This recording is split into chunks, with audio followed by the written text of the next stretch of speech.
to Q&A with S&A. Today it's just Andrea hosting, which we've seen before, but, you know, Shane is busy doing clienty, accounting-y things, and I get to do the fun stuff today. So today we've got a really exciting episode ahead, as I'm lucky enough to be sitting down and chatting with the co-founder of FuseWork, Melissa Voss. Just so that everybody in the audience understands, we use the product that Mel is part of. We use its electronic signing. So everyone who's a client of Aintree Group would have received a FuseWorks related email from us, probably hundreds actually of them because of the way we do electronic documents these days. Welcome and thank you for joining from Brisbane. You've flown down this morning just for this podcast. Not really. Thank you. Oh, actually, I planned my week around this podcast. Wow. So there you go. Thank you. I appreciate that you have come down for the podcast then. Thank you for coming down. We were talking a bit before I did the intro and Chelsea started recording about we've been clients of FuseWorks since 2021. You said that to me. I only know that because you just told me that, because I use your product but I haven't been heavily involved in it. But electronic document signing is something that is fresh, really still fresh, and lots of things change and happen all the time. Like every week we're getting an email from you guys saying, you can do this now and you can do that now. Tell me how it started. Like what made you one day wake up and say, this is what we're going to do? Yeah, well, thank you again. Thanks for having me. Pleasure. It probably started a bit before the FuseSign journey, actually. Mm-hmm. So I'll give you a bit of background. Yep. My background is chartered accounting. Mm-hmm. I had a practice in Brisbane with a couple of other partners, yep. and I had been there for a very long time, mm-hmm. i.e. I've just spent my 30th anniversary since yep. I walked into the accounting firm. Mm-hmm. The accounting firm in Brisbane was quite a progressive practice, mm-hmm. and we were always challenging, I guess, the status quo, yep. challenging yep. software providers, and always looking for ways to do things faster, mm-hmm. i.e. we didn't want to have to do them ourselves. Yep. So I'm very lucky and lucky in our accounting practice to have had the privilege of working with my current business partner, Scott, mm-hmm. who was the technical brains behind our products. So yep. Scott worked in our accounting firm as an IT mm-hmm. Team member and was always tinkering with how could we do that better, you know, really super whiz bang at Excel yeah. and macros and formulas and the things that we were like, oh, that's really frustrating, he would come up with an yeah. answer yeah. for. So we leveraged a lot of the skill set that we have internally. Mm-hmm. And one of the big frustrations we had in our practice was document collation. Yeah. So back in the day when I first started, there was nothing electronic. No. I'm not even that old, really. But we did a lot of paper-based work, as yeah. most did, and we would still struggle with pulling together a family group package yeah. on brand and delivering that to all the members of the family across all of the entities. Mm-hmm. So the first problem we tried to solve internally was around the collation of those documents, yep. and FuseDocs was our first product that mm-hmm. we created internally, and that I guess saw the opportunities for us in that it wasn't just us with that problem. Mm-hmm. There were other accounting firms with that problem, and at the time our practice was an APS mm-hmm. practice, and we were looking for, I guess, a way to do that better, and a lot of the other APS firms that we knew were like, oh, we want that too. Yeah, so we kind of realised we were onto something there. So we turned an efficiency opportunity from in our practice into there's a market here for this. And we started, I guess, dabbling with sharing that with other clients, mm-hmm. Which were essentially our accounting competitors, so to speak. But again, as we know, the accounting industry is very collaborative. So FuseDocs was a perfect fit for lots of firms from really mm-hmm. small to really large, and the document collation process was the thing that I guess spurred us into there's a fit here. We can actually look at creating a business from this because mm-hmm. we know there's a demand. And I guess we went on the journey for the first 5 years going, well, FuseDocs is solving this problem, and then it was through that evolved into the FuseSign. So we saw an opportunity again with our client base. By this point, we had hundreds of clients using FuseDocs. I had pivoted from day-to-day working in the accounting firm into actually we've now got a software business. So if we're going to be serious about this, let's throw everything at that. And we kind of did a bit of both for a while, and then we realised pretty quickly that we couldn't and that we were on to a really good business opportunity here. So Scott and I stepped out of the accounting firm. Adam continued to run the accounting practice, and then we just went, I guess, full throttle into the software world. Probably the juncture of FuseSign was clients asking us, great, you've collated this package for clients. How do we get it to them? And again, times have changed in the last 10 years, particularly when we were going from paper to email. People were dabbling with portals, and then they were looking for something that fits the industry and integrated with their systems. So we're like, we can actually do this. We can build our own digital signing solution because we are accountants. We know what we're talking about. We know what we need, and we know how we can solve this. And we did, and that was about 5 years ago. So, through client demand and I guess the product then evolved, and it is what it is today, which is 10 years later. It's an interesting. I'm not an accountant, but I've spent the last 21 years working in an accounting firm and being not just working in the firm, but being, one of the practice owners. And so for me, I never approach anything with an accounting mindset. And I think that's, one of the reasons why sometimes things will sort of sit in accounting firms is because all the people who are decision makers are accountants, and so they think about things in a certain way. You would be the same. You come across enough accountants, even though you are one, you come across enough of them to understand how their brains work and how their decision making generally works. I want to go back to the fact that you said that Adam was in IT in your business. Scott, sorry. Adam's the other owner, right? So Scott was in IT in your accounting firm. When did you decide as an accounting firm that you needed an IT person? Like, what was it? How many people I've got? Because accounting firms typically are, we've got a whole bunch of accountants and someone in the firm dabbles in IT and understands how to, connect things. And it's interesting to me that you would have an IT person because firms typically don't have an IT person unless they've got like 60 or 70 or 80 people. So there's volume and there's mass. So how big were you when you said we need an IT person? We were a practice of about 20 people. And I guess what we did, and we did well, our original founding partner, who has since retired, always had a way of bringing in cadets, bringing in people on vacation work, bringing uni students through, and that's how Scott started. It's how I started. I did my degree, 6 years of uni while I was working full time, and then went on and did my CA. But that was quite normal for us. So we had, again, through family connections and who you know, Scott started working with the business, and it wasn't a full time capacity at the beginning, but. He's probably the smartest person I know, and he was working in our practice and challenging what we were doing because he could. He did software engineering and finance, so we were very lucky to have that sort of, I guess, the brains in a firm, like you said. That doesn't happen very often. So that, I guess, wasn't an active decision. We need a full time IT provider. A lot go out and use managed services, or they've got someone sort of on call, or they use a cloud integrator of sorts. We were probably privileged to have somebody, and then as time ticked on and as he was finishing his degree, it was like, well, there's an opportunity here. He could literally go and work for Google, or no, we know we've got something special here. Why don't we explore that? So it was kind of at that point we went, and for him, that I guess that juncture, there is an opportunity here for tech and finance.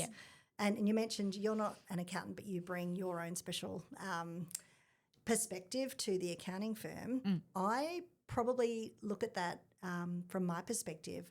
I am not a software genius.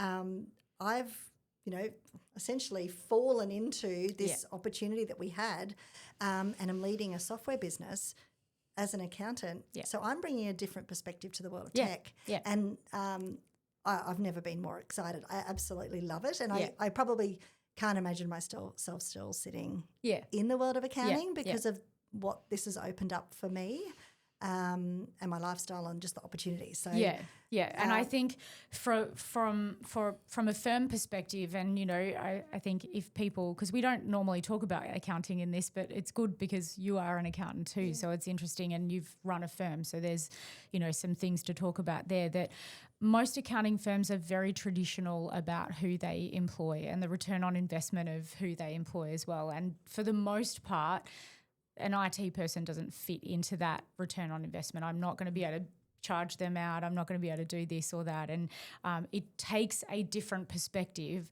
to be able to say, actually, that's not important for this one. What is important is what he's going to bring to the rest of the team. So it's a really different conversation. I think it's probably changed a bit, like since even, you're talking about this some years ago, since we started the firm as well. And it's gradually moving that smaller firms are accessing people like that rather than everyone has to be chargeable and billable and you can't, and there's probably a difference between your, we talk about the typical IT role to the process role and the systems and process improvement. And even in the last probably 5 years, they're not just part of somebody's day job now. So you get 1 hour a week to, to carve out and think about this. They're actually putting people in those roles. Yeah. So now when we're working with the clients we work with, the ones that are serious about,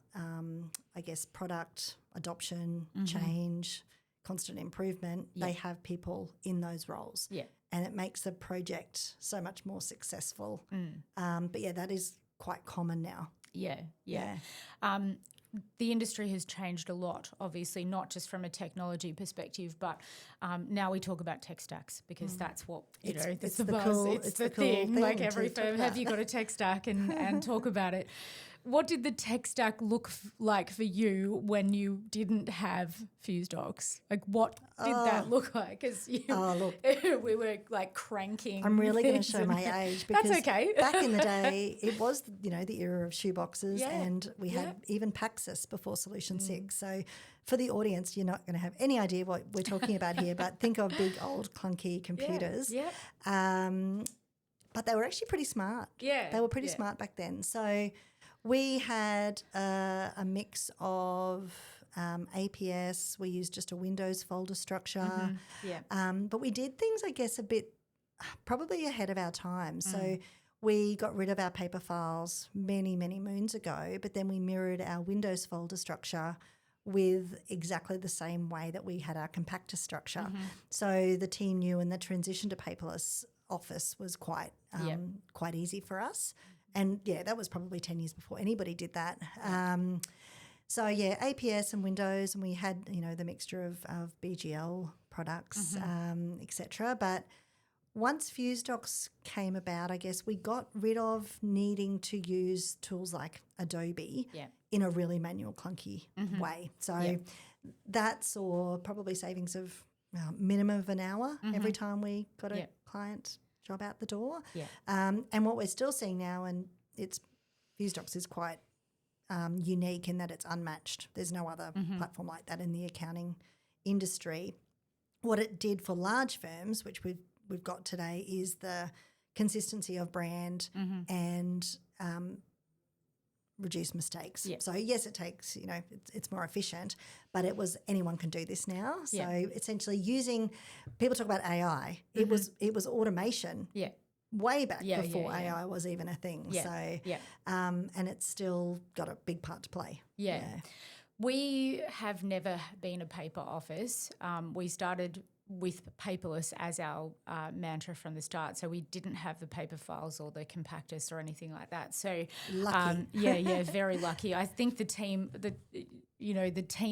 modern team don't realise what a decision that was at the time, because there were no other firms that were doing paperless. And we started with the Solution 6 product that was their document management system, and we still laugh about how it all was then. And it hasn't, electronic document management has moved a long way, but there's still evolution to happen, which is really interesting. You'd think that you get to a point where, okay, we've got all the efficiencies that we could have, but now we're still talking about what next? What can we do with that now that we can do that part? Or that we don't need to do that because things talk to each other in a different way. Because, back in those days, nothing talked to anything. No. And Shane will always tell the story that when he became an accountant, so I'm showing his age even though he's not here, sorry, Shane, he wouldn't mind. He started work in a firm where they had one computer. So the firm had one actual computer. He wins. And if you wanted to lodge a tax return or something like that, you had to book time on the computer so that you could go and log into the big chunky box that sat on the thing. So and they were still creating duplicates in typewritten duplicates, and the secretaries were doing that and then handing over. So we're talking about FuseSign, but in a much more manual way. Like you mailed things out to clients in those days, or the client came in, or you sent couriers, and we just don't do that anymore. And it's been a long while because electronic signing has just revolutionised what we did with that.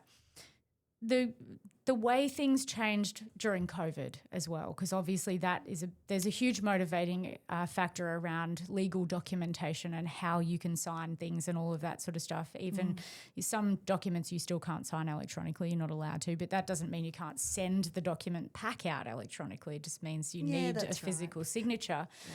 How did COVID change your view of what needed to happen in industries where signatures are essential on documents? Yeah, there's a couple of things to weave into that.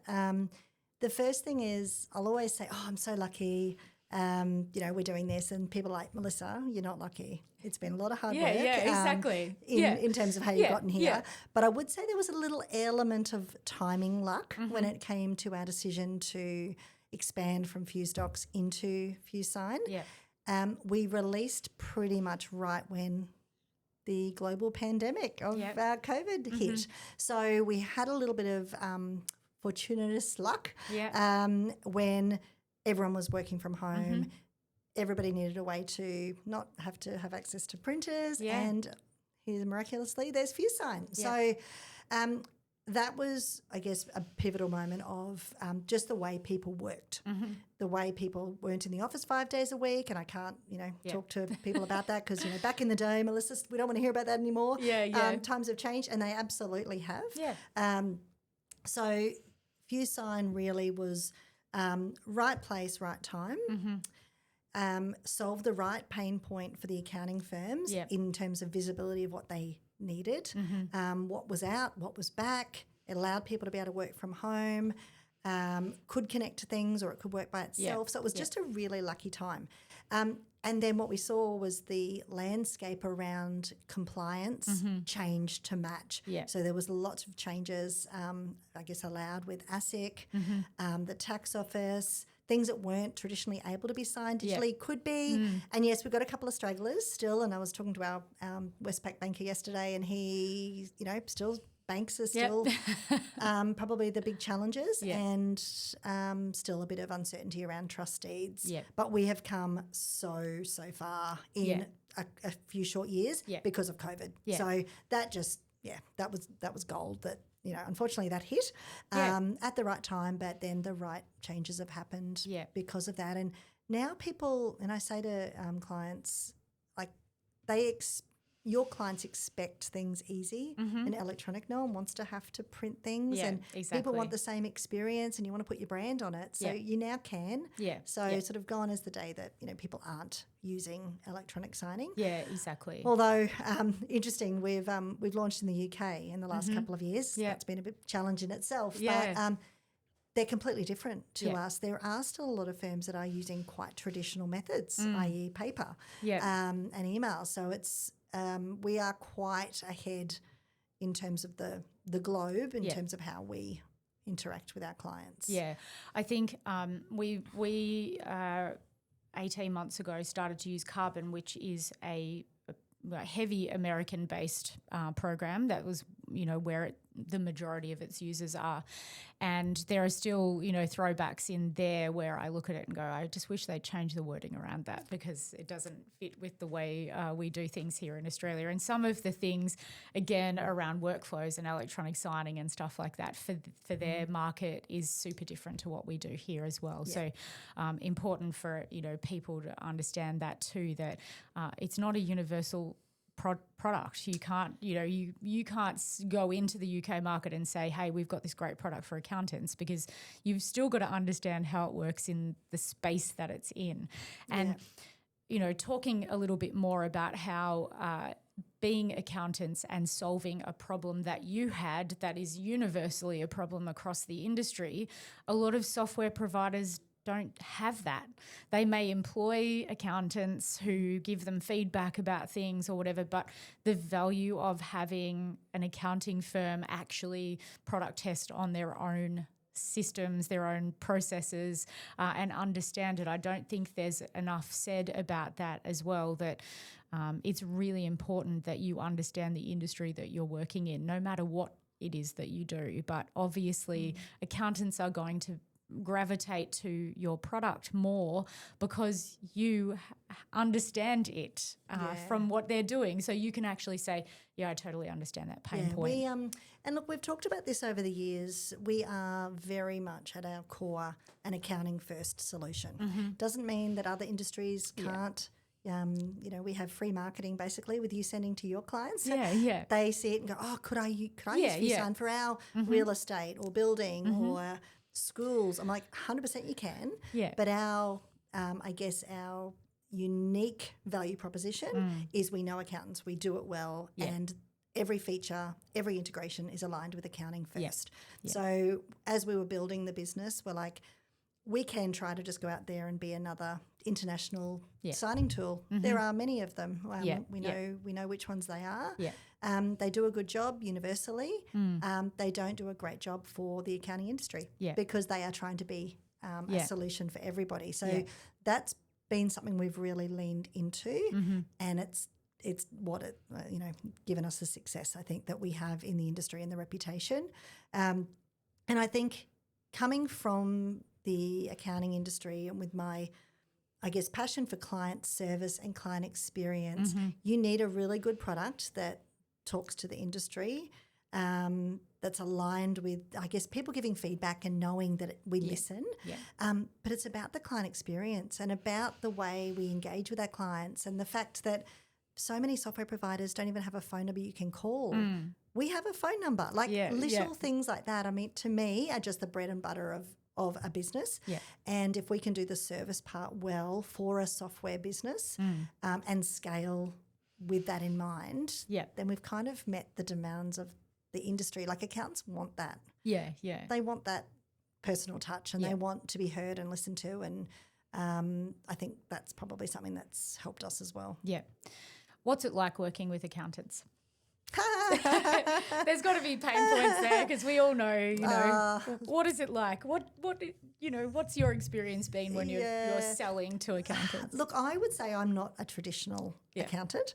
I am forever grateful that I chose this industry and I learnt about it because I've got firsthand experience, and I think it's what's led me to what I'm doing today, which is absolutely amazing. There's not the stereotypical accountant out there anymore that we always used to think. The middle-aged white guy is what accounting was. That's changed a lot. And what I'm seeing now more so, I think I was in my little bubble when I was in our accounting practice sitting in Brisbane, in my 20s and my early 30s, and just thinking that, it was all about my clients and I just did my job and that was it. But my eyes weren't open to what was out there.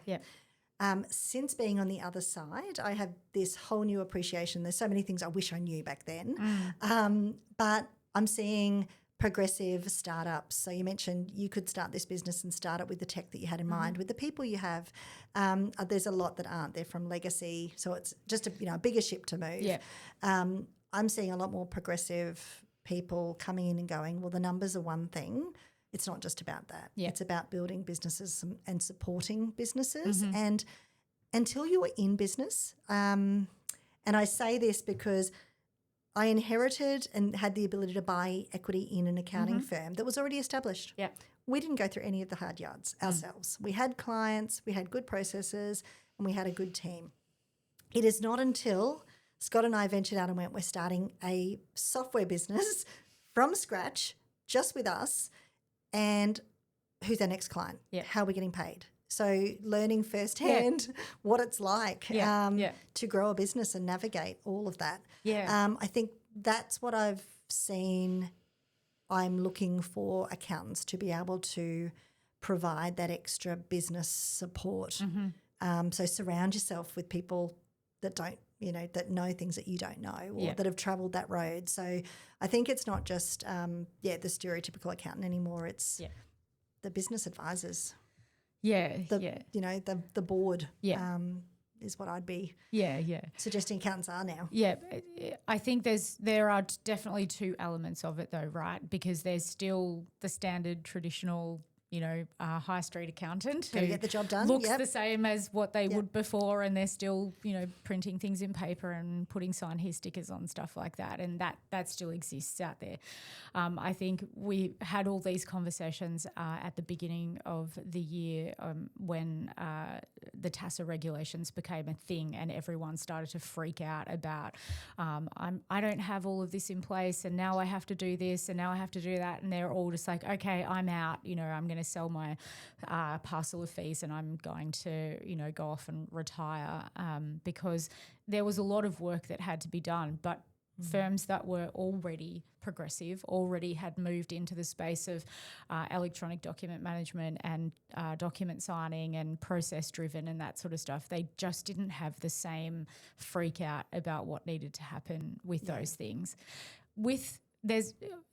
We're just starting to talk about it with our clients now as well, and you guys have no doubt had this conversation because it is going to impact on what software providers can do.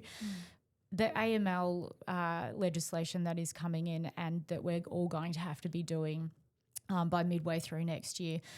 What are the software companies talking about in that space? I know what accountants are talking about, but software companies would be talking different. So look, we've been talking about this for the last couple of years, and I guess there's a need in the industry, and it's across the board, to know your client, know where they're, know who they are, and make sure you're dealing with the right person.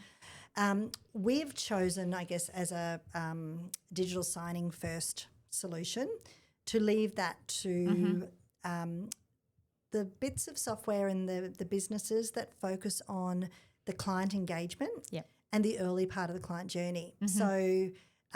For example, there's a few that do it really well. BGL have it in their solution. Fees Energy have it in their solution. So people are definitely talking about it, and it's part of the conversation of the software vendors. It's just, for me, it's about putting it at the right point in the process and not making all of us run around and try to do it, because that's not helping anybody. So we made a decision of, should we go down that path? And we decided not to, because there is a whole lot of compliance related to that. And the point in the process when it's needed should be right at the inception of the client, not when you're sending them out something to sign. So, but it does shake things up. People, there's a lot of fear. There's a lot of people out there raising fear. Yes, there's awareness is one thing, but also don't be scared about the change and the possibilities. These things are being put in place for a reason, so that we've all got comfort around, clients and people doing the right thing at the end of the day. But no, I would suggest software vendors are quite progressive when it comes to those opportunities, because they want to build extra things into their product to solve the problem of the industry. We was just lucky we had a few years' notice. Exactly. And I think, as you said, the level of fear that gets created around, we have to bring in another process and something else has to change and we've got to start doing this. It's like, well, it shouldn't really change the processes. It's a bit like the TASA regulations. You should already be doing those things, and the extra little elements of it, yes, there's going to be a few things that we have to do. But I think, those of us who are progressive enough to have relationships like you coming into our podcast with our software providers, we have those conversations already. So for the most part, if you are actively involved with your vendors, if you're reading their newsletters or their emails that they're sending out, they've all already answered those questions and they've said it's okay. Like, we're across these things. There's a webinar going on. We'll talk to you all about, going through it, because there's a lot of stuff that you have to do as an accountant. There's a lot of compliance involved. There's a lot of, filing and making sure that you've got records in place and all of that. The software providers are actually really well placed to make sure that we're compliant. Yeah, I think it's because we're in this unique position. We're dealing with thousands of clients. Yeah. All doing different things, all asking us or challenging us on certain bits of functionality and features. So we are in quite a unique position. Yeah. Way more across things than a practice sitting there doing their thing. And you said it before, it's we want that level of engagement with our clients so that the conversations are two-way street. So we want client, ultimate in client experience, and we do webinars and we empower our champions to engage with us so that we can pave the next feature release. And the more people that ask, the higher it goes on the priorities. So there is absolutely a product roadmap based on what support tickets are coming in and what people are asking for.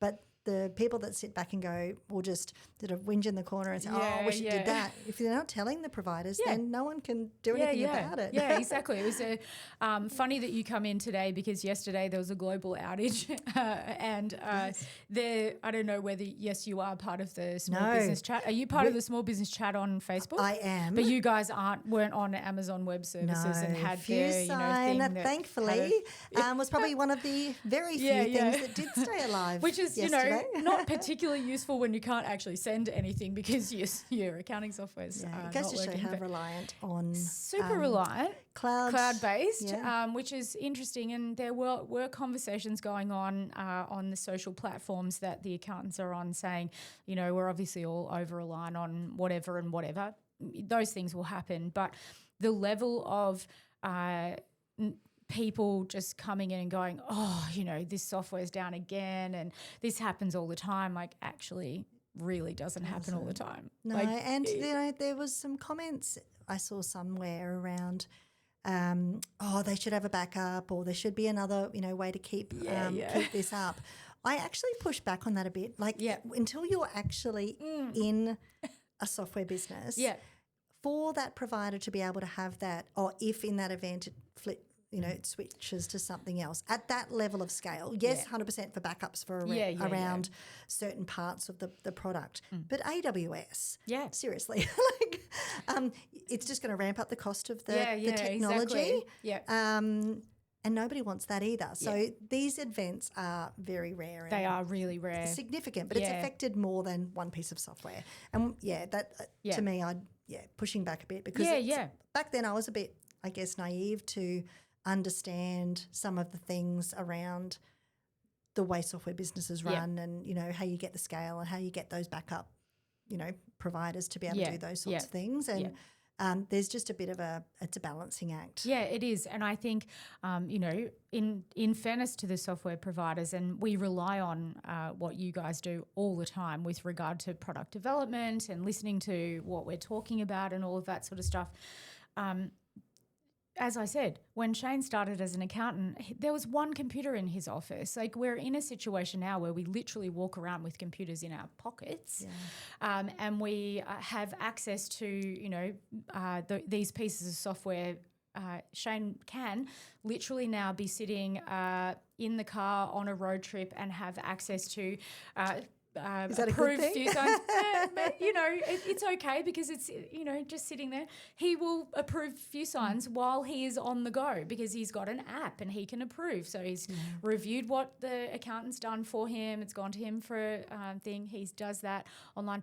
That is massive. But we still don't have as much time. Any more time than we used to. No, we don't. But the efficiencies around that, and that exists because somebody like you, Mel, has taken a leap of faith and said, I think I can do this in a way that is going to help all of these firms around. And I'm here to say thank you, because it's really, we don't give enough credit to our software providers. We tend to do the whole like, and whinge and moan and complain about them. But there is some really cool stuff coming on. And if you've ever sat in a product roadmap webinar with any of your software providers, if you're an accountant or any other industry, you will actually see what is going on. And they're not just sitting there going, we've got 300,000 accountants as our clients. We don't have to worry about them anymore. There is something moving and changing every single day. And you guys have got product developers who are, working on things. We underestimate that because we're just the end user. We're just looking at the user interface and going, oh, yeah, that's cool. Oh, that doesn't work. I'm going to send some feedback and say that looks crap or something like that. But, it's an ongoing thing. You can't stop and go, FuseWorks is exactly where it needs to be now and we're not going to do anything more. My husband jokes. He says, oh, so is it done yet? I'm like, okay, it's never done. It's never done. I laugh. Yeah. And in terms of our team, we've doubled in size in the last 2 years. Yeah. Because we've doubled our client base basically. Yeah.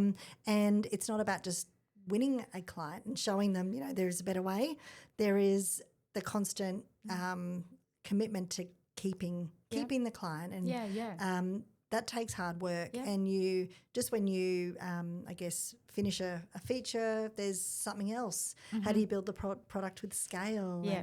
And if you look under the hood of FuseSign, our job is to make it look really, really simple on the outside. Yeah. There's a whole lot of complexity underneath. Yeah.